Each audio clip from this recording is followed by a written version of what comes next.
The emergency lights painted everything red inside Station 7. David Ross pressed his bleeding hand against the wall and tried not to look at the bodies floating past the observation window. Somewhere in the corridors behind him, fires were burning. Somewhere above, the council ships were still out there, making sure nobody escaped. He found Amy Liu in the cargo bay, desperately trying to seal a breach in the outer hull. Her left arm hung at an odd angle, probably broken, but she kept working with her right hand. Blood ran down her face from a cut above her eye. "We need to leave," David said. His voice came out steadier than he felt. "Now." Amy slammed her fist against the control panel. The breach kept growing. "There are people in Section C. I heard them on the comm. They're trapped." David had heard them too. He had heard their screams when the council ships opened fire. He had heard the sudden silence that followed. "Amy, Section C is gone. The whole section is exposed to vacuum." She stopped working. Her hand fell to her side. For a moment she just stood there, staring at the breach that was swallowing their home piece by piece. Then she nodded once and turned away from the controls. They found Ben Walker in the communications room. The 17-year-old kid was still at his station, fingers flying across the keyboard. His face was pale and his hands were shaking, but he kept typing. "I've got it," Ben said without looking up. "I saved the security footage, everything, the ships coming in, the attack, all of it." David moved to the window. Outside, 3 massive vessels hung in space like hungry predators. Their hulls were dark green, covered in scales that reminded him of Earth reptiles, Dravik ships, council enforcers. He had seen them before during trade negotiations, always lurking in the background, always watching. Today they had stopped watching and started killing. "Can you send it to Earth?" David asked. Ben shook his head. "They're jamming everything, but I can copy it to a portable drive. We take it with us." "Good, do it fast." Amy was checking the escape pod status on another terminal. Pod 7 is still functional. It's the only one left. David did the math in his head. Station 7 had housed 200 people, families, children, old couples who had spent their whole lives building something peaceful out here in neutral space. Now 3 people remained. Just 3. Ben grabbed his portable drive and stood up, ready. They ran through corridors that used to be full of life. David saw Mrs. Chen's tea shop, its door hanging open, cups floating in zero gravity. He saw the classroom where Amy's daughter had learned to read. He saw the medical bay where he had delivered 7 bobbies over the past 3 years. All empty now, all silent. The escape pod was cramped and old, but the engines fired when Amy hit the start sequence. They pulled away from the dying station, and for the first time, David let himself hope they might actually survive this. That hope lasted exactly 12 seconds. A Dravik fighter peeled away from the main ships and came after them. David watched it grow larger in the rear-view screen. He had treated Dravik patients before. He knew their biology. They saw in infrared. They hunted by heat signatures. "They're locking on," Amy said. Her voice was flat, empty of emotion. She had already lost too much today. Ben was hunched over his tablet, fingers still working. "I'm trying to spoof our heat signature. If I can make us look like debris, maybe they'll ignore us." The fighter fired, a warning shot that exploded close enough to rock their small pod. David grabbed the medical kit and started treating Amy's arm. If these were their last moments, he was not going to spend them being useless. "Got it," Ben whispered. His hand stopped moving. On his screen, their heat signature vanished, replaced by the cold readings of dead metal. The fighter circled them once, twice. Then it turned and flew back to join the others. They floated in the darkness and watched Station 7 burn. The council ship stayed for another hour, methodically destroying every section, every escape pod, every piece of evidence. When they finally left, there was nothing behind them but wreckage and bodies. David initiated the distress beacon. It would take 3 days for the signal to reach the nearest human outpost. 3 days floating in a pod designed for 6-hour trips. 3 days to process what they had seen. Why? Ben asked. He was still staring at his tablet at the footage he had saved. We were just merchants, diplomats. We weren't a threat to anyone. Amy laughed. It was a harsh sound, nothing like the warm laugh David remembered from before. We were exactly the threat they feared most. Humans who proved we could live peacefully with other species, who showed that the Council's way wasn't the only way. David thought about the negotiations he had witnessed. The Council had always been nervous about humanity's rapid expansion. Humans had gone from one planet to scattered colonies across 20 systems in just 50 years. They made friends easily, learned languages quickly, adapted to any environment. The Council had called it dangerous. They had called humanity unpredictable. They had called for restrictions and quotas and careful monitoring. They had never called for this. "I'm sending a message with the beacon," Ben said. "Not just a distress call. A full report, everything that happened, everything they did." David nodded. "Send it to Admiral Park. If anyone will listen, she will." The message went out into the void, carrying the truth of what happened at Station 7, carrying footage of Council ships firing on unarmed civilians, carrying the names of 197 people who had died for the crime of being human in the wrong place at the wrong time. Earth would receive that message in 3 days. The Council had no idea what they had just started. The mining colony on Dust Rock looked exactly like its name suggested. Gray tunnels carved into gray stone, lit by gray emergency lights that had been emergency lights for so long everyone forgot they were supposed to be temporary. The Chitara who lived here did not seem to mind. They were built for digging, with 4 powerful arms and hard shells that could take a beating. David, Amy, and Ben had been here for 2 weeks. 2 weeks of hiding in unused storage rooms, 2 weeks of waiting for news from Earth, 2 weeks of watching the galaxy pretend nothing had happened. Tick found them in the deep tunnels where the old mining equipment rusted in peace. The Chitara journalist was young, barely old enough to have his full markings, but his eyes were sharp and his recording devices were everywhere. He carried 6 of them at once, 1 in each hand and 2 mounted on his shoulders. The Council posted their official story, Tick said. He did not waste time with greetings. Station 7 suffered a catastrophic reactor failure. No survivors. They're calling it a tragedy and offering sympathy to Earth. Ben looked up from his tablet.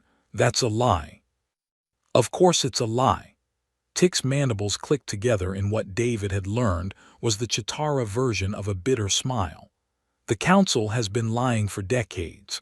My grandfather died in a mining accident that was actually a Council enforcer deciding our quotas were too low. They covered that up too." Amy was packing, which she did when she was angry and could not hit anything. "We have proof. We have video. Why isn't anyone listening?" "Oh, they're listening," Tick said. "I made sure of that. Your footage is on every independent network in the galaxy. Millions have seen it, but most species are too afraid to speak up. The Council controls trade routes, defense agreements, resource allocation. Cross them and you starve." David sat down on an old mining cart. His legs were tired. Everything was tired. "So we saved the evidence for nothing." "I didn't say that." Tick moved closer, his recording devices whirring softly. "Some species are speaking up. The Voral asked questions in the assembly. The Phoenix delegation walked out when the Council refused to answer. Small rebellions, but rebellions nonetheless." "Small rebellions won't bring back the dead," Amy said quietly. "No," Tick agreed, "but they might prevent more dead.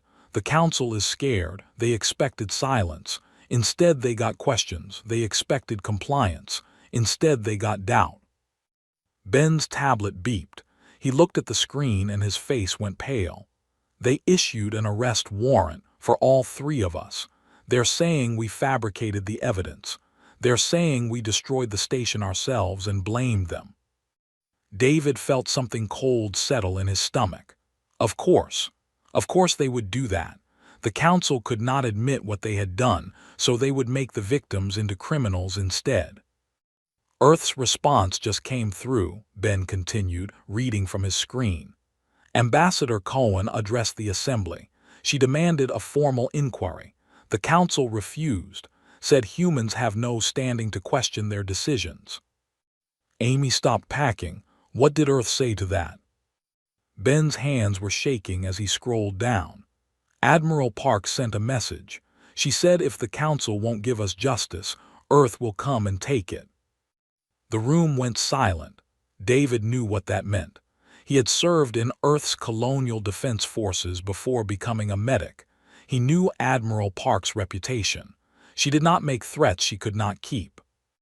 Tick's recording devices all turned toward David. What will your people do? They'll come for us, David said simply. Humans don't leave their own behind, ever. It's practically written into our DNA. That could start a war, Tick said.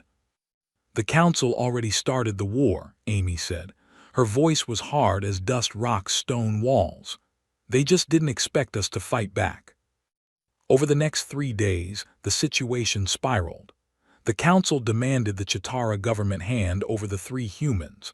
The Chitara refused, citing their laws about political asylum. The council sent ships to blockade Dust Rock and 3 other Chitara colonies. David watched it happen from the deep tunnels. He watched species that had stayed silent for years suddenly find their voices. He watched the cracks in the council's power grow wider. He watched the galaxy start to remember that the council was supposed to serve them, not rule them. Speaker Cree came to visit them on the 5th day. The old Chitara walked slowly, his shell scarred from decades of mining. He had lost family in the so-called accident that killed Tick's grandfather. He knew what the council was capable of. Earth's fleet is moving, Cree said without preamble. Admiral Park herself is commanding, 50 ships, maybe more. You should give us to them, David said. Before this gets worse, 3 lives aren't worth a war. Cree's mandibles clicked sharply. That's exactly the kind of thinking that let the council get away with murder for so long. They pick targets they think nobody will fight for, isolated stations, small colonies, people who are convenient to forget. He moved closer to David. You are not convenient anymore. You are witnesses. You are proof that the council can bleed. That makes you worth everything. Ben had been quiet, working on his tablet as always. Now he looked up with wide eyes. I found something, in the council's encrypted files. I've been digging ever since we got here and I finally cracked their security. What did you find? Amy asked. Other attacks, going back 30 years. Station 7 wasn't the first. It wasn't even the 10th. Ben's voice shook. They've been doing this to any species that got too independent, too successful, too dangerous to their control. Tick's recording devices all activated at once. Can you prove it? I can prove all of it, Ben said. David looked at the young man who had been just a scared kid 2 weeks ago. Then we make them answer for all of it, not just for us, for everyone. Outside, the council's blockade tightened. Inside, 3 human survivors and their growing list of allies prepared to turn victims into witnesses and witnesses into revolution. Earth's fleet emerged from hyperspace like a storm rolling over calm water. 50 ships became visible in an instant, their blue engines cutting through the darkness.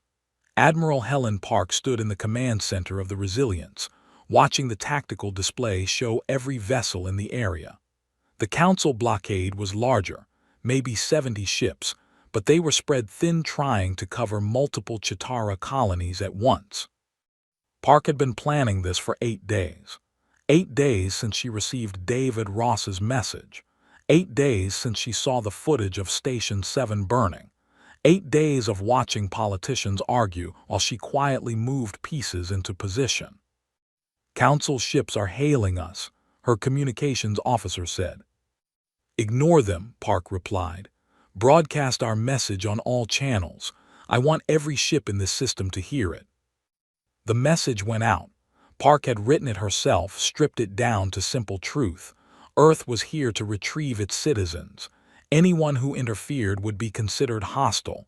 Anyone who stood aside would be left alone. Choose. 3 council ships broke formation immediately and jumped away. Their crews had seen the footage too. They wanted no part of this. Captain Ramon Silva was already on the surface with his extraction team. They had inserted during the confusion, using a technique the Council did not know humans had developed.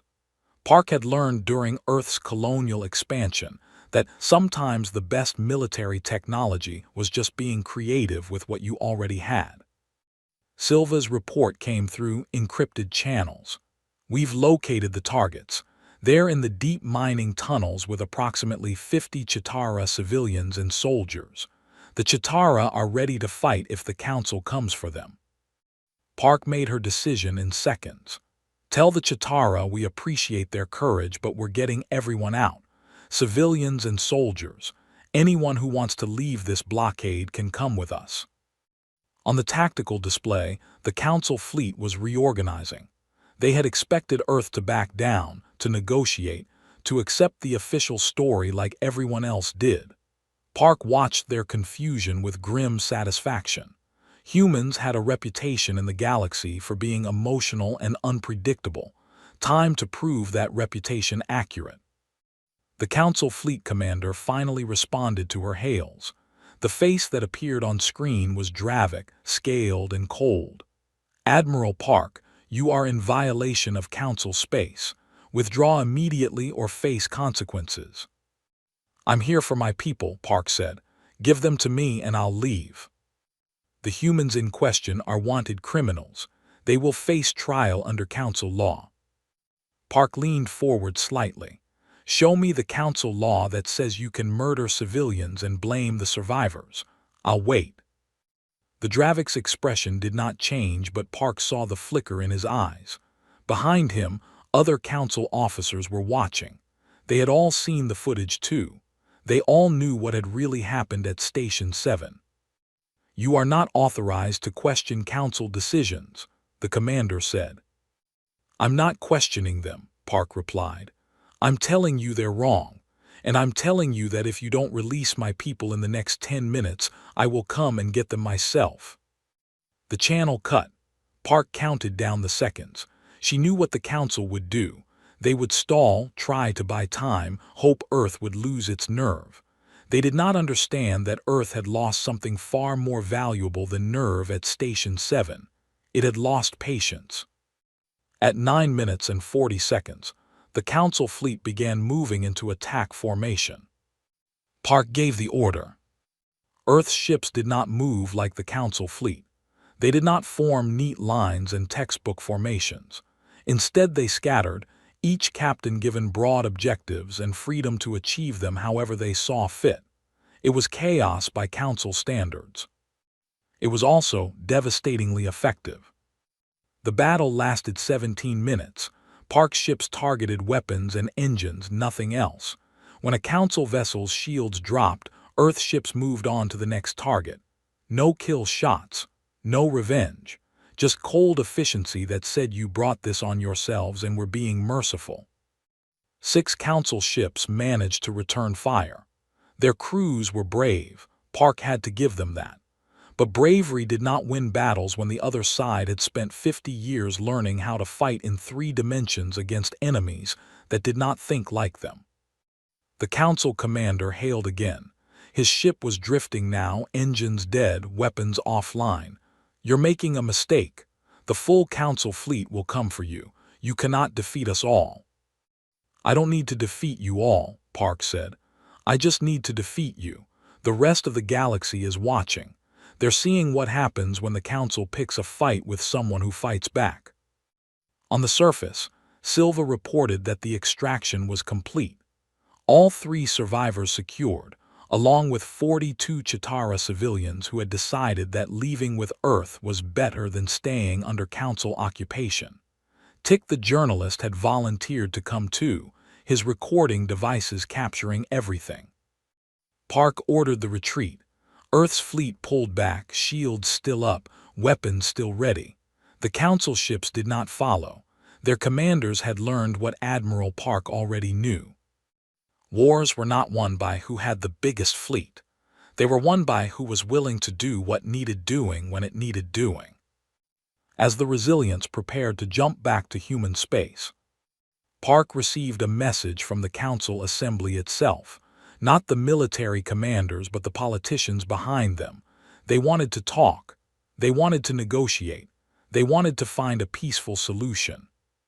Park sent back a single sentence: "Release Counselor Drask's files on every attack he authorized. Then we'll talk." The message burned across galactic networks in minutes. The Council had wanted this kept quiet. They had wanted to handle it internally, make it go away. Instead, Earth had just told the entire galaxy exactly what questions to ask. Ben Walker's data dumps had started small. Now other species were coming forward with their own evidence, their own lost stations, their own convenient accidents. The Council's wall of silence was crumbling. Park found David Ross in the medical bay, helping treat a Chitara worker who had been injured during the evacuation. The medic looked up when she entered. "Thank you," David said simply. "Don't thank me yet," Park replied. "We just started a fight that's going to change everything. The question is whether we're ready for what comes next." Through the viewport, the stars stretched away in every direction. Somewhere out there, the Council was regrouping.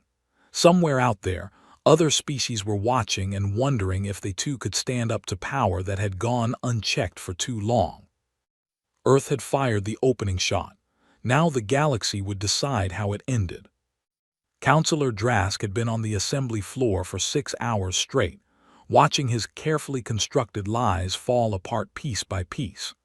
The chamber was designed to inspire awe, with its vaulted ceiling and seats for representatives from 47 species. Today it felt more like a cage. Ambassador Ruth Cohen stood at the speaker's podium, methodically presenting evidence. She was not angry, not emotional. She was coldly, precisely factual, and that made it so much worse for Drask. Humans were supposed to be the emotional ones, the ones who could be dismissed as irrational. Cohen was destroying that narrative with every word.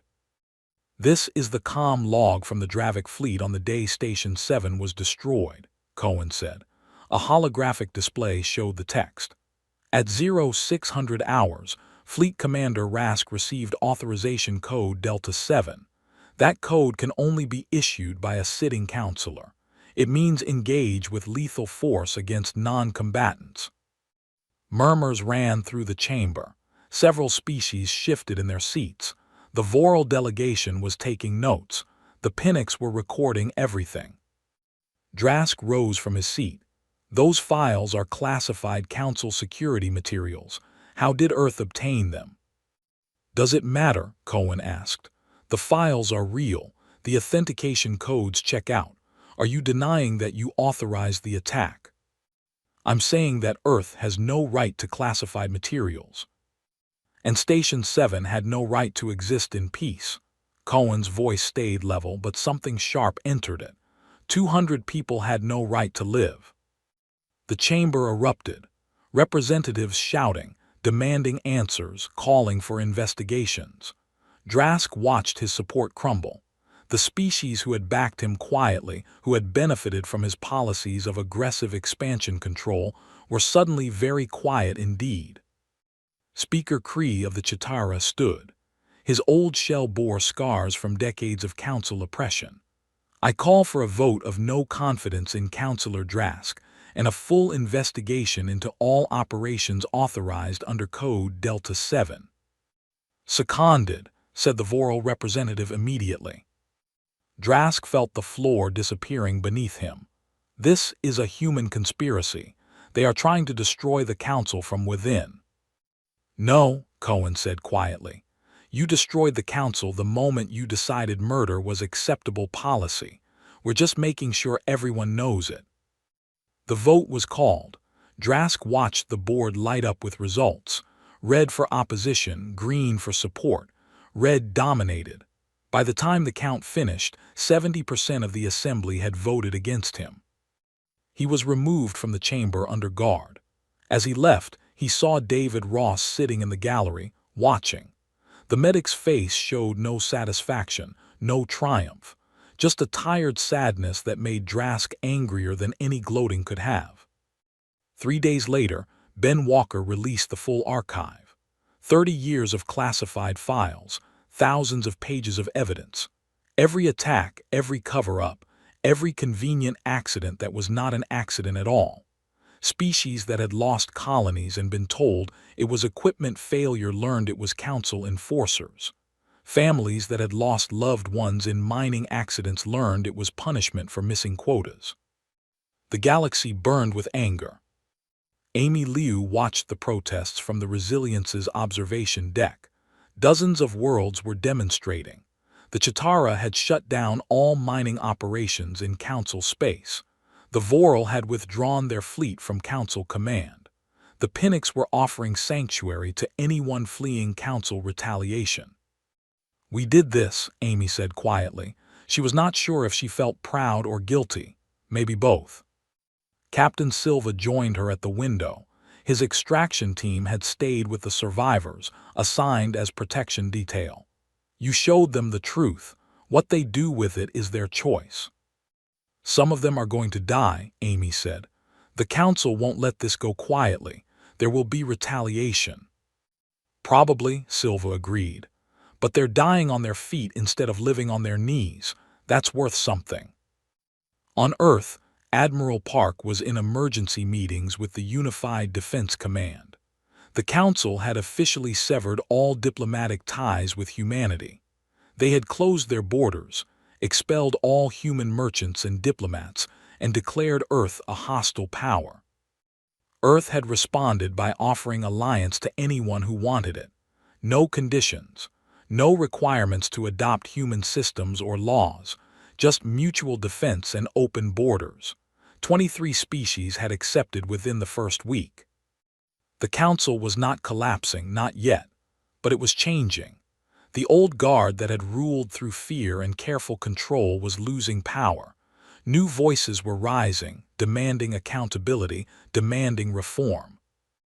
Drask sat in a Council detention facility, still refusing to testify. He had loyal followers, military commanders who saw his way as the only way to maintain order in a chaotic galaxy. They were planning something. Intelligence suggested a major operation, possibly against Earth directly. Park was ready for them. The Resilience and 40 other ships were positioned at the edge of the Council's core systems, waiting. It was not a blockade, not technically, just a very obvious reminder that Earth was not afraid. David spent his days treating patients aboard the Resilience. The ship's medical bay had expanded to handle refugees from multiple species, people fleeing Council retaliation or simply fleeing the chaos. He worked 18-hour days and slept in snatches when he could. Tick found him there one evening, medical files spread across his desk. The Chitara journalists' recording devices were mercifully quiet for once.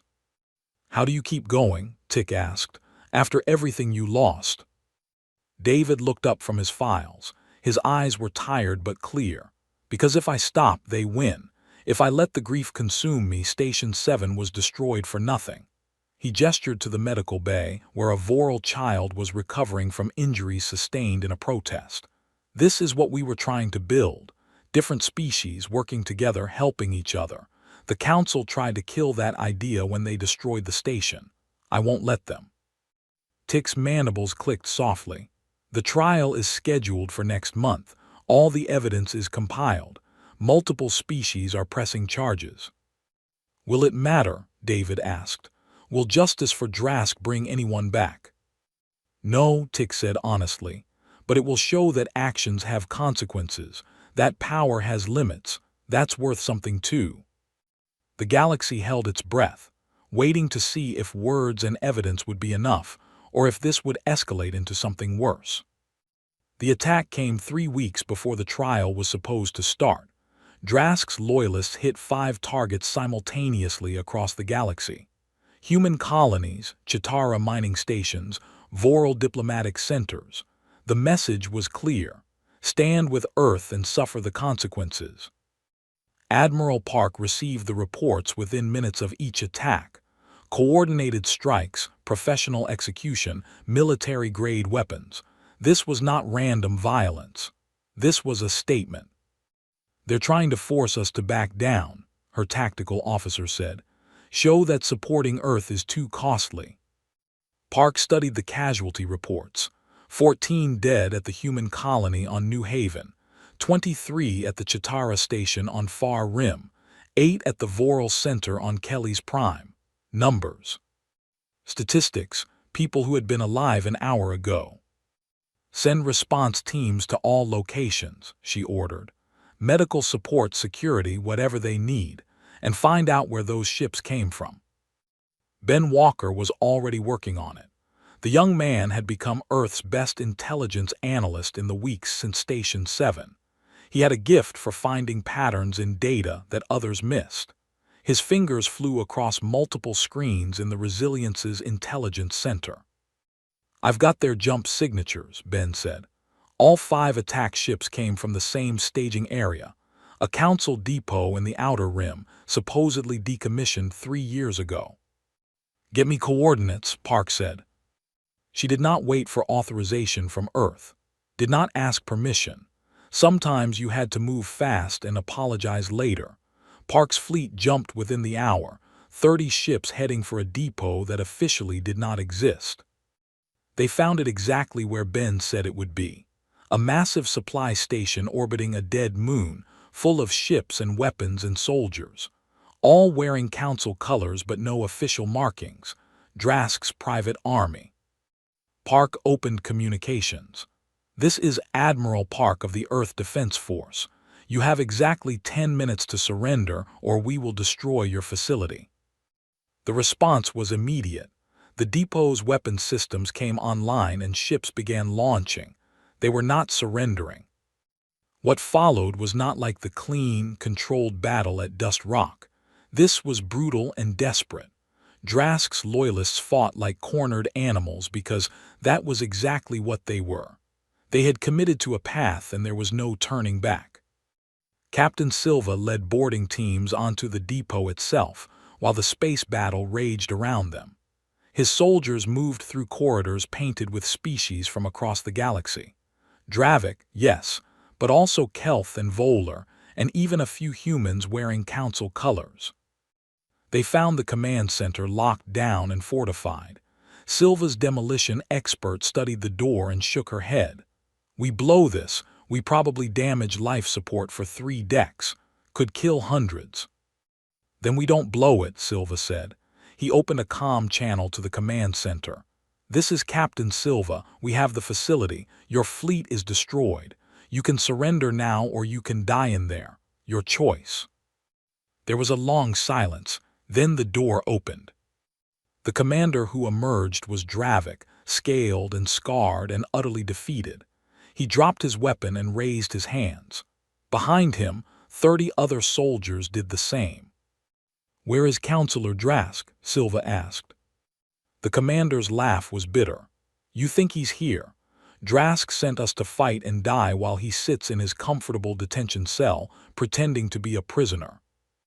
On the Resilience, David treated the wounded from both sides. Earth's soldiers and Drask's loyalists laid out side by side in the medical bay.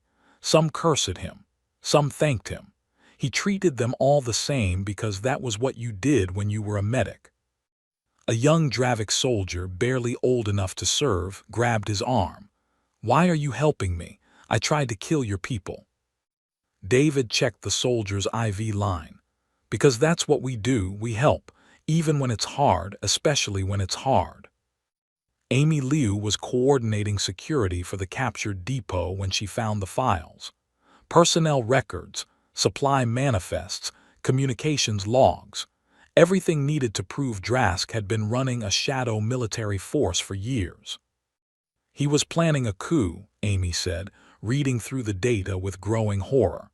Not just against Earth, against the entire Council. He was going to use the chaos from the attacks to declare martial law, seize emergency powers. Ben verified the files. It's all here. Supply chains, communications, troop movements. He was going to start a war and position himself as the only one who could end it.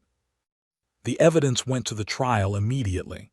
The proceeding had been scheduled as a simple war crimes case. Now it became something much bigger, attempted overthrow of the galactic government, conspiracy across decades, murder as policy. Drask was brought to the new Galactic Assembly under heavy guard. The old council chamber had been renamed, restructured, reformed. Now it actually represented the species who lived in it instead of just controlling them.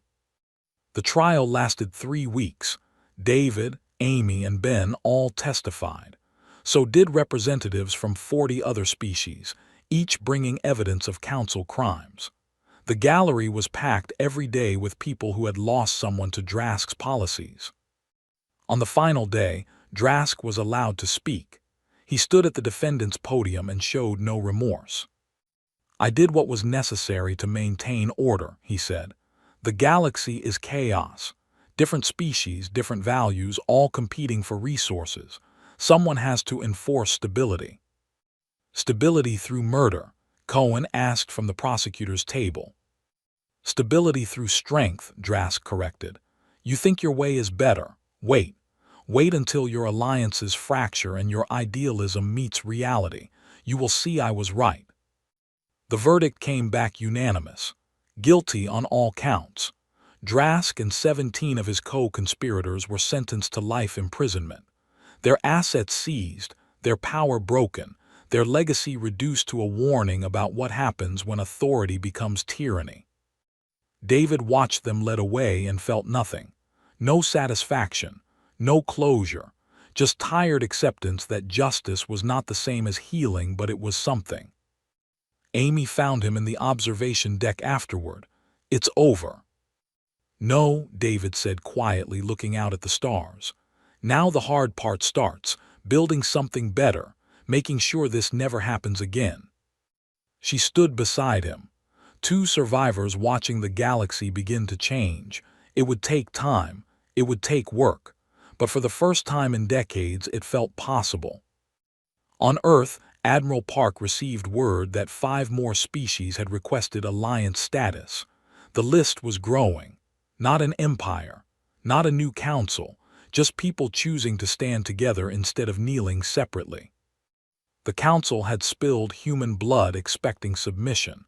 Instead, they got revolution, and the galaxy would never be the same. 6 months after the trial, David Ross stood at the memorial dedication for Station 7. The station had been rebuilt, not exactly as it was but close enough. The observation deck where he now stood had been Mrs. Chen's tea shop. Below, in the cargo bay where Amy had tried to seal the breach, children from 6 different species played together under watchful parents' eyes. The memorial itself was simple. A wall of transparent crystal with 197 names etched in light. Each name glowed softly, powered by a small star captured in the station's core. They would shine for 1,000 years, maybe more. Representatives from 63 species attended the dedication, not because they had to, because they wanted to, because Station 7 had become a symbol of something bigger than itself. Amy stood beside him in her new uniform. She commanded security for the rebuilt station now, training a mixed force of humans and Chitara and Voral. Her team was considered the best in known space, not because they were the toughest, but because they actually cared about protecting people. "I still see their faces sometimes," Amy said quietly. "Everyone we lost." "Good," David replied. "The day you stop seeing them is the day you forget why this matters." Ben arrived late, apologizing to everyone. The young man was now head of technology integration for the new Galactic Assembly. He spent his days making sure different species systems could talk to each other, building networks that connected instead of divided. He looked exhausted and happy. Sorry, Ben said, adjusting his formal clothes. Emergency meeting ran long. The Kelth want to join the assembly, but they have 17 different governments and none of them agree on anything. Sounds like Earth 60 years ago, David said with a slight smile. The ceremony began. Speaker Cree spoke first, his old voice carrying across the observation deck.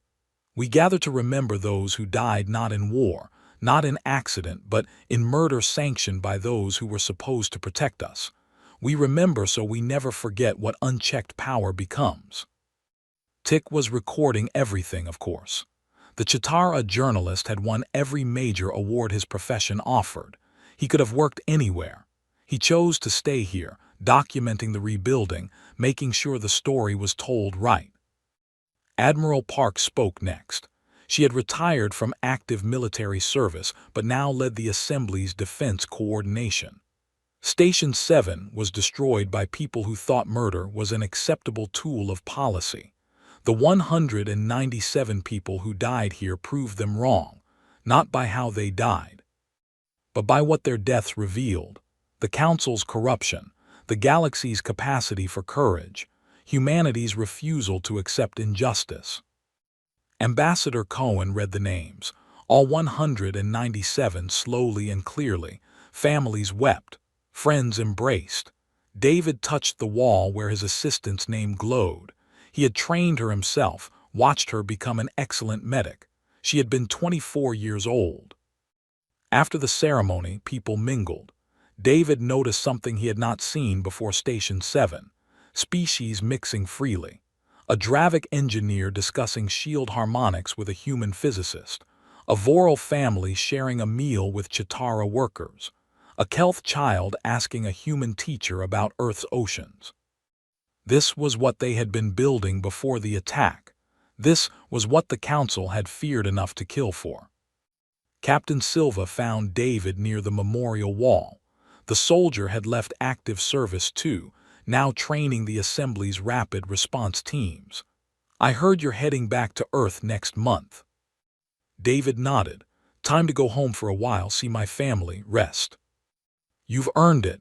Silva paused. The Assembly wants to create a new position, Galactic Medical Coordinator, someone to standardize emergency response across species, train medics, set up hospitals in areas that need them. They want you. I'm tired, Ramon. I've been running on fumes for months. I know, that's why they're willing to wait. Take your time on Earth. Come back when you're ready, or don't come back at all, but think about it. David promised he would. Later, standing alone at the memorial, he thought about the offer, building something permanent instead of just responding to crises, teaching others instead of bearing the weight himself. It was appealing. Amy approached with news. Ben found something in the old Council archives. Lists of other targets Drask had been watching. Stations, colonies, diplomatic centers. Places where species were mixing too freely, becoming too independent. How many? 37. Station 7 was just the first. If we hadn't stopped him, he would have worked through the whole list. David felt cold. 197 dead had changed the galaxy. How many more would have died if they had stayed silent? The station's new administrator, a Voral named Presh, joined them. We have requests from 12 species wanting to establish permanent quarters here. They see Station 7 as neutral ground, a place where the old rules don't apply. What did you tell them? David asked. That we'd be honored, Presh said. This station died trying to bring species together. Seems right that it lives doing the same thing. As evening approached, simulated by the station's day and night cycle, the crowd thinned. David found himself alone at the memorial again. He placed his hand against the crystal wall, feeling the slight warmth from the captured star within. We did it, he whispered to the names. Not perfectly, not without cost, but we did it. The Council is reformed. The Assembly represents actual people. Species are choosing cooperation over isolation. You didn't die for nothing.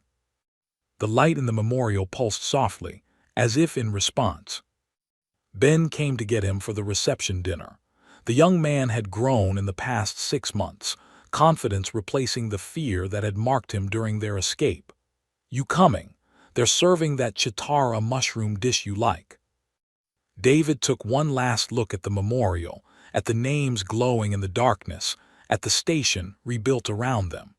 Then he turned and followed Ben toward the future. Behind them, Station 7 hummed with life and purpose. Shops were opening. Families were moving in. Children were learning that the scary-looking alien in the next quarters was just another neighbor. The council had spilled human blood, signed their doom, and given birth to something they never intended. A galaxy where different species worked together not because they had to, but because they chose to. Where justice mattered more than power. Where memories of the fallen inspired the living to build something worth the sacrifice. David looked out the viewport at ships from dozens of worlds docking peacefully. Tomorrow he would start planning for Earth. But tonight, he would honor the dead by celebrating what they died creating. A galaxy learning, finally, to be better.